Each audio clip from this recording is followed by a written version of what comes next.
السلام علیکم ویورز، کیا حال چال ہے آپ کے؟ امید ہے کہ آپ سب خیریت سے ہوں گے۔ تو آج میں آپ کو جو سٹوری سنانے جا رہی ہوں اس کا عنوان ہے دھوکہ۔ تو چلیے سٹوری کو شروع کرتے ہیں۔ عائشہ نے یونیورسٹی میں قدم رکھا تو اپنا رخ عمارت کے بائیں جانب کر لیا۔ پچھلے 3-4 دن سے وہ غیر حاضر تھی اور اب اسے عبدالرحمن سے ملنے کی جلدی تھی۔ عائشہ ایک قبول صورت لڑکی تھی۔ اس کو دلکش صرف اس کے بال بناتے تھے، جو اتنے سیاہ، گھنے اور لمبے تھے کہ کسی بلکھاتی ناگن کا گمان ہوتا۔ شروع کے کچھ دن وہ بال باندھ کر آتی تھی، لیکن جب میر اور صبا نے اسے بال کھولنے کا کہا تو اس نے بلا اعتراض ان کی فرمائش پوری کر دی۔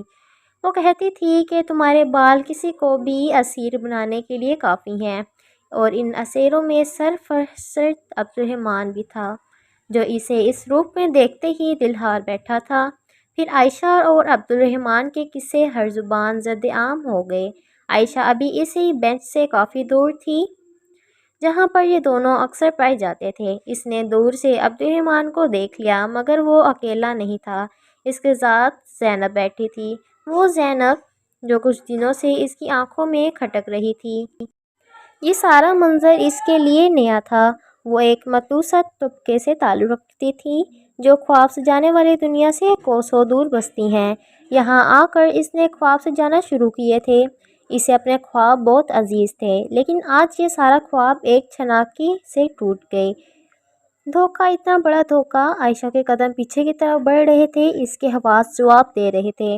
آنکھوں کے سامنے اندھیرا چھا رہا تھا۔ پیچھے ہٹتے ہٹتے وہ ایک پلڑ سے جا لگی اور وہیں دھنسے گئی۔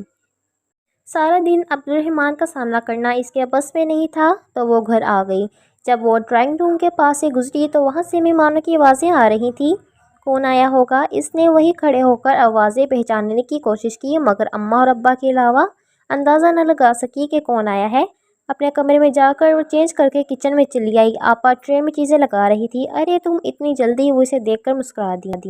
جی وہ بس ایسے ہی۔ آپ بتائیں یہ کون لوگ آئے ہیں جو اتنی تواضع کی جا رہی ہے؟ اس نے بات بدل دی اور آخری بات پر ٹرے سے بسکٹ اٹھا کر منہ میں ڈال لیا، جس پر انہوں نے خفکی سے اسے دیکھا اور مہمانوں کی بابت بتانے لگی کہ بیٹا جلدی کرو، وہ لوگ انتظار کر رہے ہیں۔ تم کب آئی عائشہ؟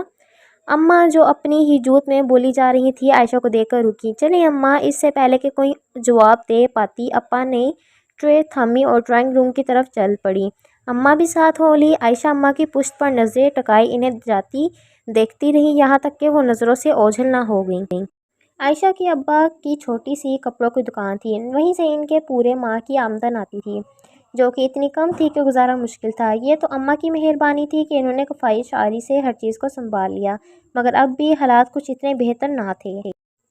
اوپر سے 2 بیٹوں کی ذمہ داری۔ آسیہ چند سال ہی بڑی ہوگی، مگر وہ سمجھدار بھی تھی۔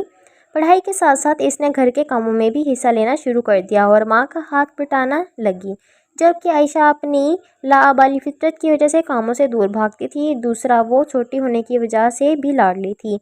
آسیہ گھر کے حالات سے واقف ہونے کی وجہ سے صرف BA تک ہی پڑھ سکی، لیکن عائشہ نے ضد کر کے یونیورسٹی میں داخلہ لے لیا۔ اس کی ضد اور خوشی کے آگے سب کو ہار ماننا پڑی۔ ابھی اماں آسیہ آپا کے لیے رشتہ ڈھونڈ رہی تھی اور آج اسی سلسلے میں کچھ لوگ آئے تھے جن سے بات بنتی دکھائی دے رہی تھی، ورنہ ہر آنے والے رشتہ ایک ہی مطالبہ ہوتا کہ لڑکا شادی سے پہلے لڑکی سے ملنا چاہتا ہے، اور آپا انکار کر دیتی تھی کیونکہ وہ کسی نامحرم سے ملنا نہیں چاہتی۔ جب اماں ابا زیادہ اصرار کرتے تو وہ اپنی تصویر دے دیتی، دیکھنا ہے تو دیکھ لیں ورنہ انکار کر دیں۔ ان کی ہمیشہ بھی رد ہوتی، پر اس بار لڑکے نے تصویر دیکھ کر حامی بھر دی تھی، اور ہاں کرنے کے لیے بھی اس کی اماں اور بہن آئی تھی، جو اپن وہ لڑکے کی تصویر بھی لائی تھی۔ تو اللہ کے کرم سے یہ رشتہ طے ہو گیا اور اب شادی کی تیاریاں چل رہی تھیں، کیونکہ وہ لوگ جلد شادی کرنا چاہتے تھے۔ یہ کچھ دن بعد کی بات تھی۔ 4 بج رہے تھے، دن کی تمازت ختم ہو رہی تھی۔ عائشہ تیل کی بوتل اٹھائے صحن میں آ گئی، جہاں چارپائی پر آسیہ آپا سبزی کاٹ رہی تھی۔ آسیہ آپا تیل لگاتے اس نے تیل کی بوتل ان کے گھٹنوں کے پاس رکھی اور خود زمین پر اکڑوں بیٹھ گئی۔ عائشہ میں سبزی بنا رہی ہوں، بعد میں لگا دوں گی، انہوں نے بجلت سے کہا۔ نہیں ابھی لگائیں، اس نے روٹھے پن سے کہا، اور آپا کو اس کی بات ماننا ہی پڑی۔ انہوں نے سبزی کی ٹوکری ایک طرف کر دی اور اس کے بالوں میں مالش کرنے لگی۔ عائشہ دیکھو بال کتنے روکھے ہو گئے ہیں، آپا کے لہجے میں فکر تھی۔ میں کہتی تھی نا کہ بال کھول کے نہ جایا کرو، نظر لگ جائے گی۔ انہوں نے بھولی بسری بات یاد دلوائی اور وہ سوچ رہی تھی کہ ہاں آپا، انہیں نظر ہی تو لگ گئی ہے۔ ادھر ان کی چمک ختم، ادھر عبد الرحمن کسی اور کا ہو گیا۔ وہ بہت دھوکے باز تھا، مجھے معلوم ہے وہ زینب کو بھی چھوڑ دے گا۔ عائشہ دل ہی دل میں کھڑکتی جا رہی تھی۔ آپا ایک بات پوچھوں؟ عائشہ نے سامنے دیکھتے ہوئے پوچھا۔ ہوں۔ اب وہ اس کے بالوں کو چٹیاں کر رہی تھی۔ اب آپ کسی نامحرم کے سامنے کیوں نہیں جاتی؟ کافی دنوں سے ہی اس کے ذہن میں یہ سوال پنپ رہا تھا۔ کیونکہ ایسا کرنا منع ہے۔ چٹیاں مکمل ہو گئی کیوں؟ اس نے رخ موڑ کے پوچھا۔ شاید یہی ہمارے لیے بہتر ہے۔ ان کے لہجے میں کتنا اطمینان تھا۔ لیکن آپا میں کیا بہتری ہے کہ آپ کے اتنے رشتے آئے اور ٹھکرائے گئے، اس نے جتاتے ہوئے کہا۔ شاید وہ میرے قابل نہیں تھے۔ پھر وہی حد درجہ اطمینان۔ تو آپ کو لگتا ہے یہ آپ کے قابل ہیں؟ اس نے آپ کی بار آئے رشتے کے بارے میں پوچھا۔ مجھے اپنے رب پر پورا یقین ہے کہ وہ میرے حق میں بہتر فیصلہ کرے گا۔ ان کی بات سن کر عائشہ نے اپنا چہرہ پھیر لیا۔ تو کیا اسلام میں کسی نامحرم کو دیکھنا بھی گناہ ہے؟ اس کی اپنی آواز دور خلاؤں سے آتی محسوس ہوئی۔ ہاں ند آئی۔ اور اس لڑکی کا کیا جو ایک لڑکے سے ملتی ہے، باتیں کرتی ہے، کسی رشتے کی بنیاد پر؟ پوچھا گیا تھا۔ نہیں، اس لگا اس پر لونڈیل دیا گیا ہے۔ اس کا جسم اس سے تپ رہا ہے، جل رہا ہے۔ یہ تو اس نے کبھی سوچا بھی نہ تھا کہ وہ کسی رشتے کی بنیاد پر عبد الرحمن سے ملتی ہے۔ کیا رشتہ تھا ان کے درمیان؟ کوئی نہیں، کوئی نہیں۔ اس کا گلا رند کیا۔ تو پھر تو وہ بہت بڑی دھوکے باز ہے۔ کیا وہ دھوکے باز ہے؟ نہیں، اس نے کسی کے ساتھ دھوکا کیا، کسی کے ساتھ نہیں۔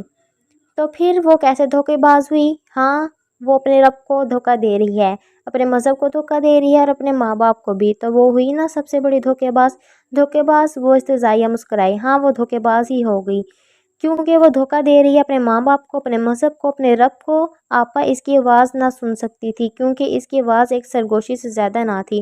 ارے لڑکیوں بھی جاؤ، کوئی اور کام کرنا ہے یا نہیں؟ اور عائشہ تم یونیورسٹی نہیں جاؤ گی کیا؟ کتنی چھٹیاں کرو گی؟ اور اماں نے کچن کی کھڑکی سے سر نکال کر انہیں ڈانٹا جو صحن میں ہی کھلتی تھی۔